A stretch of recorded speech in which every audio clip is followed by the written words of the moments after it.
शेतकऱ्यांच्या संदर्भात देखील या ठिकाणी विषय आला की तुम्ही अनाउन्स केले, पैसे मिळाले नाहीत, पैसे दिले नाहीत। खरं म्हणजे आपल्याला कल्पना आहे की या ठिकाणी आपण 32,000 कोटीचं पॅकेज जे घोषित केलं होतं, या 32,000 कोटीच्या पॅकेजमध्ये त्या ठिकाणी 10,000 कोटी हे इन्फ्रास्ट्रक्चरचे होते, 2,000 कोटी आपण नरेगातनं देणार होतो आणि बाकी सगळी थेट मदत होती। या संदर्भात मला आपल्याला सांगितलं पाहिजे की हे जे पॅकेज आहे याच्यामध्ये 3 हेक्टरची मर्यादा आपण ठेवली होती आणि 3 हेक्टरच्या मर्यादेत एनडीआरएफचे पैसे दिल्यानंतर देखील आपण रबीच्या हंगामाकरता 10,000 रुपये अतिरिक्त त्या ठिकाणी हेक्टरी देण्याचा निर्णय केला होता। या संदर्भात पशुपालकांना देखील पशुधन हानीसाठी आपण पैसे द्यायचं कबूल केलं होतं, त्याचे सगळे पैसे आपण दिलेले आहेत। नरेगाच्या अंतर्गत जे आपण म्हटलं होतं त्याची काम चालू आहेत, त्याच्याकरता पूर्ण पैसा आपल्याकडे उपलब्ध आहे। अतिवृष्टीमुळे ज्या बुजलेल्या सिंचन विहिरी होत्या त्याच्या कामाकरता 30,000च्या मर्यादेपर्यंत आपण जे पैसे द्यायचे होते 27,000 विहिरींच्या दुरुस्तीकरता ते 80 कोटी रुपये आपण उपलब्ध करून दिलेले आहेत। सार्वजनिक उपयुक्त सुविधा, विद्युत खांब, रस्ते, इमारती, लघु व मध्यम तलाव आणि दुरुस्ती पुनर्बांधणी या कामांना आपण पैसा उपलब्ध करून दिलेला आहे आणि त्यातल्या काही कामांना आपण हे सांगितलंय की तुम्ही कामांची सुरुवात करा, आम्ही पुढच्या बजेटमध्ये किंवा त्याच्यामध्ये त्याच्याकरता निधी उपलब्ध करून देऊ। त्यामुळे तेही काम आपण झालंय आणि सगळ्यात महत्त्वाचं की जे आपण शेती पिकाच्या नुकसानाकरता, शेतजमिनीच्या नुकसानाकरता जे पैसे दिले होते आणि बी बियाणाकरता जे पैसे दिले होते त्या संदर्भात 2 GR आपण काढले होते। एक पहिला GR आपण काढला होता 10,516 कोटीचा, दुसरा आपण त्या ठिकाणी GR काढला होता 9,611 कोटीचा।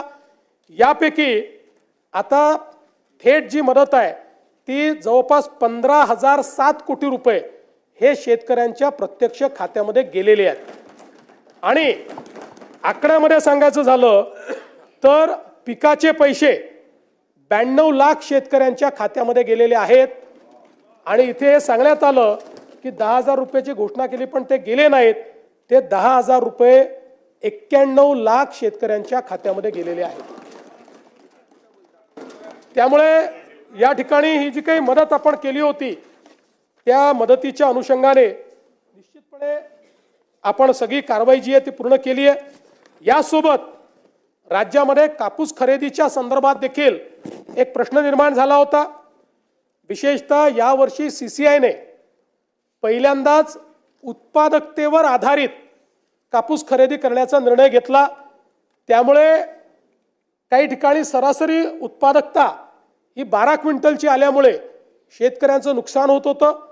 त्या संदर्भात आपण केंद्र सरकारलाही विनंती केली आणि केंद्र सरकारशी आपण त्या ठिकाणी चर्चा करून हा निर्णय केला की उत्पादकता पकडत असताना जी उत्पादकतेतली पहिली 3 जिल्हे आहेत त्या जिल्ह्याची जी सर्वाधिक उत्पादकता आहे त्याला सरासरी उत्पादकता पकडावी आणि त्या संदर्भातला निर्णय राज्य सरकारने घेतला आणि आता 1277 किलो प्रति हेक्टर सरासरी उत्पादकतेच्या ऐवजी 2368 किलो प्रति हेक्टर अशा पद्धतीनं आपण निर्णय केलेला आहे आणि आता ही जी खरेदी चाललेली आहे त्यामुळे कुठल्याही शेतकऱ्याचा कापूस जो आहे हा त्या ठिकाणी परत जाणार नाही अशा प्रकारची व्यवस्था ही आपण निश्चितपणे केली आहे। शेतकऱ्यांना आपण कृषी पंप सौर ऊर्जेवर देणं सुरू केलं आणि इतका प्रचंड प्रतिसाद हा शेतकऱ्यांनी या योजनेला दिला आहे।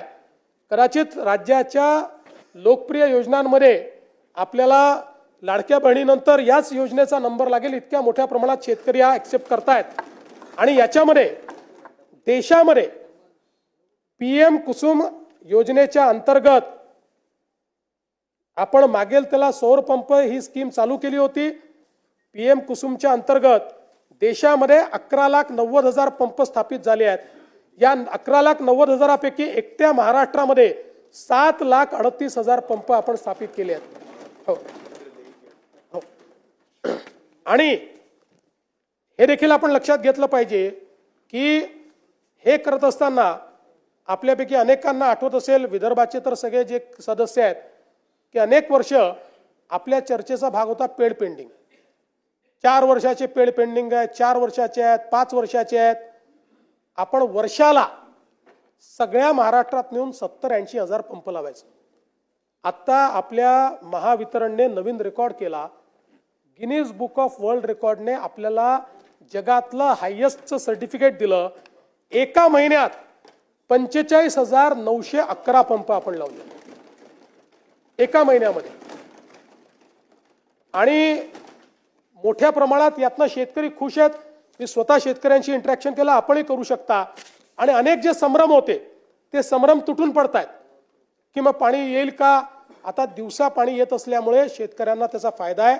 आणि एवढंच नाही तर त्याच्यामध्ये आता नवीन आपण काही इनोव्हेशन्स केले। काही कोल्हापूर जिल्ह्यातनं आमच्याकडे मागणी यायची, आमच्या सुधीर भाऊंची सारखी मागणी असायची की आमच्याकडे नदीतनं डायरेक्ट पाणी घ्यावं लागतं। आता सुधीर भाऊंच्याच ठिकाणी आम्ही एक नवीन प्रयोग केला आणि याच्यामध्ये फक्त एक बूस्टर पंप लावला। अतिशय चांगल्या पद्धतीनं पाणी आलं आणि तिथल्या शेतकऱ्यांनी मला आणि सुधीर भाऊंना धन्यवाद देण्याचा व्हिडिओ देखील त्या ठिकाणी पोस्ट केलाय।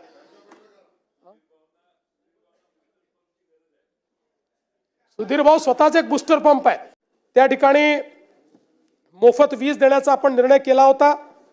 मला सांगताना आनंद वाटतो की आपण राज्याच्या या योजनेकरता 26,681 कोटी रुपये हे खर्च करतो आहोत आणि शेतकऱ्यांना मोफत वीज देतो आहोत। म्हणजे जे 26,000 कोटी रुपये हे कदाचित त्यातले सगळे नाही पण पोर्शन हा शेतकऱ्यांकडून आपण घेतला असता, आज त्यांना मोफत वीज मिळते आहे आणि त्याकरता राज्य सरकारने पुढाकार घेतलाय। यासोबत आपल्याला कल्पना आहे की देशातला नव्हे तर एशियातला सगळ्यात मोठा डिस्ट्रीब्युटेड अशा प्रकारचा सौर वीज पुरवठ्याचा कार्यक्रम आपण हातामध्ये घेतला। 16,000 मेगावॅट आपण ऊर्जा निर्मिती करतोय। महाराष्ट्र पहिलं राज्य आहे, शेतकऱ्यांकरता वेगळी त्या ठिकाणी वीज पुरवठा कंपनी आपण तयार केलेली आहे। या कंपनीच्या अंतर्गत 16,000 मेगावॅट सौर ऊर्जा आपण निर्मित करतो आणि मला सांगताना आनंद वाटतो की याच्यामध्ये आतापर्यंत जवळपास 3,000 मेगावॅट तर पूर्ण झालेली आहे आणि वेगवेगळ्या स्टेजला असलेल्या ज्या काही आपल्या योजना आहेत त्याचा विचार केला तर यामध्ये या 16,000 मेगावॅट पैकी किमान 12 ते 13,000 मेगावॅट वीज ही आपण 2026च्या डिसेंबर पर्यंत त्या ठिकाणी तयार करू शकू। खरं तर पूर्ण 16,000 झाली असती पण मॉड्यूल्सच्या शॉर्टेजमुळे काही आपल्याला कालावधी त्या ठिकाणी लागतोय आणि जवळपास हे सगळे प्रकल्प जे आहेत यामुळे मोठ्या प्रमाणात फायदा होणार आहे। खरं तर यासोबत आपण जर बघितलं तर यातनं फायदा काय आहे, यातनं शेतकऱ्याला दिवसा वीज मिळणार आहे। वीज खरेदीमध्ये जो काही आपल्या वीज कंपनीला तर 8 रुपयांनी वीज खरेदी करावी लागायची आणि 8 रुपयांनी वीज खरेदी केल्यानंतर आपण ₹1.25 ₹1.5 घ्यायचो, आता तोही घेत नाही आपण। आता त्या खरेदीमध्ये आपल्या वीज वितरण कंपनीलाही 10,000 कोटी रुपयाची बचत होणार आहे। एटीएनसी लॉसेस कमी होणार आहेत। शासनाची जी सबसिडी आहे क्रॉस सबसिडीतली त्याचं 5,500 कोटी रुपयाचं दादा त्याचंही बचत होणार आहे आणि सगळ्यात महत्त्वाचं कार्बन उत्सर्जनामध्ये मोठ्या प्रमाणात कपात होणार आहे। मी सहज एक थंब रूल पाहत होतो की 16,000 मेगावॅट कोळशाची जी ऊर्जा आहे या ऊर्जेनं जेवढं CO2 एमिशन होतं ते एमिशन जर आपल्याला मिटिगेट करायचं असेल तर किती झाडं लागतील, ते जर आपल्याला करायचं असेल 250 कोटी झाडं लावावी लागतील। आता या सौर ऊर्जेच्या कार्यक्रमामुळे 16,000 मेगावॅट जर आपण वीज तयार केली तर 250 कोटी झाडांचं मिटिगेशन हे आपण या योजनेच्या माध्यमातून करतोय। म्हणजे वेगळ्या पद्धतीनं 250 कोटी झाडं लावले असं आपण त्या ठिकाणी क्लेम करू शकतो। हा तर ते लावणारच आहोत। तर या दृष्टीने ही एक अत्यंत महत्त्वाची अशा प्रकारची योजना आहे।